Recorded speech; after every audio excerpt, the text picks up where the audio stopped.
Tensions between Pakistan and India continue to dominate the international agenda following India's unilateral suspension of the Indus Waters Treaty, IWT. Speaking in Islamabad, UK Foreign Secretary David Lammy urged both nations to uphold their treaty obligations. He emphasized that the UK and US are working closely to secure a lasting ceasefire and rebuild dialogue between the nuclear-armed neighbors. Well, we will continue to work with Pakistan, we will continue to work with the United States to ensure that we get an enduring ceasefire, to ensure that that dialogue is happening, and to work through with Pakistan and India how we can get to confidence and confidence building measures between the two sides. Pakistan, meanwhile, is preparing to pursue legal action against India over alleged IWT violations. The country has strongly denied any involvement in the Pahalgam attack and called for a neutral probe. In a Fox News interview, US President Donald Trump revealed he had averted a potential nuclear conflict, claiming credit for brokering the May 10th ceasefire. He said it was a bigger success than he'll ever be recognized for. A bigger success than I'll ever be given credit for. Those are major nuclear powers. Those are not like a little bit. And they were angry. And the next phase was probably, did you see where it was tit for tat. Trump praised talks with both Islamabad and New Delhi and said trade incentives helped pressure both sides to pull back.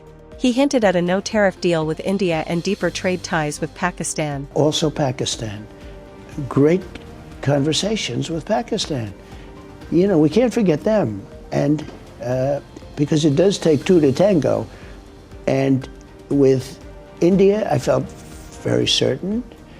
And with Pakistan, I also talked about trade. Oh, they would love to trade. They would love to trade. You know, they're brilliant people. They make incredible products.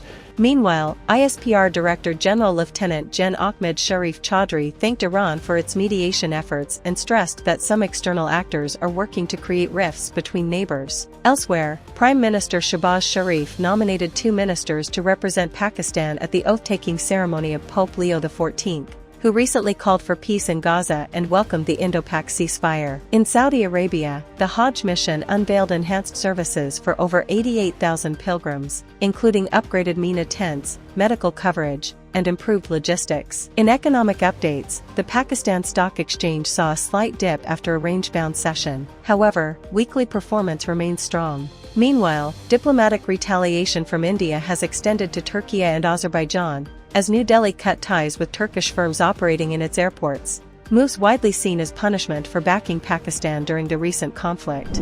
Peace talks between Russia and Ukraine, held in Istanbul on Friday, produced limited results as deep disagreements resurfaced. According to a senior Ukrainian official, Russian negotiators demanded that Kyiv withdraw its troops from all 4 Ukrainian regions claimed by Moscow, Donetsk, Luhansk, Zaporizhia, and Kherson, before a ceasefire could be enacted. These demands reportedly exceeded the terms of a US-backed peace plan and overshadowed the one agreement reached, a 1,000-person prisoner exchange on each side, which may take place next week. Meanwhile, the Kremlin emphasized that negotiations should remain private and indicated a possible meeting between Presidents Vladimir Putin and Volodymyr Zelensky, contingent on reaching unspecified agreements. The fragile diplomatic momentum was further strained after a Russian drone strike killed 9 civilians aboard a passenger bus in Ukraine's Sumy region, prompting Zelensky to call for stronger international sanctions. Denouncing the attack as a deliberate killing of civilians, Zelensky argued that only sustained pressure could bring Russia to the negotiating table in good faith. His remarks came as Ukraine accused Moscow of sending an unprepared delegation to the Istanbul talks. European leaders echoed his frustration.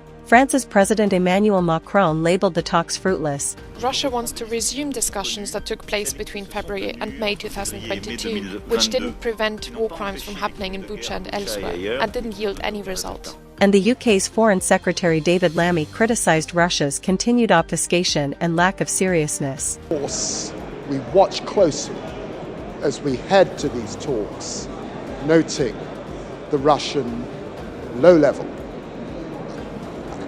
individuals who are coming to represent the Russian side.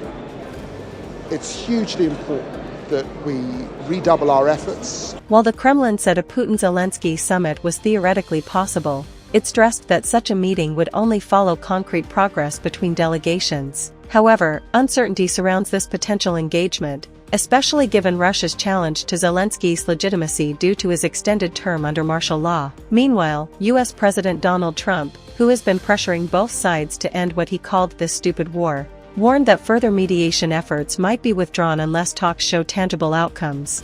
I have a message for both parties. Get this war ended. We're losing 5,000 soldiers a week, Russian and Ukrainian soldiers, and other people also, by the way. And I say, get this stupid war finished. That's my message for both of them. Despite calls for unity, Trump's interventions continue to cause friction among Western allies working to secure peace.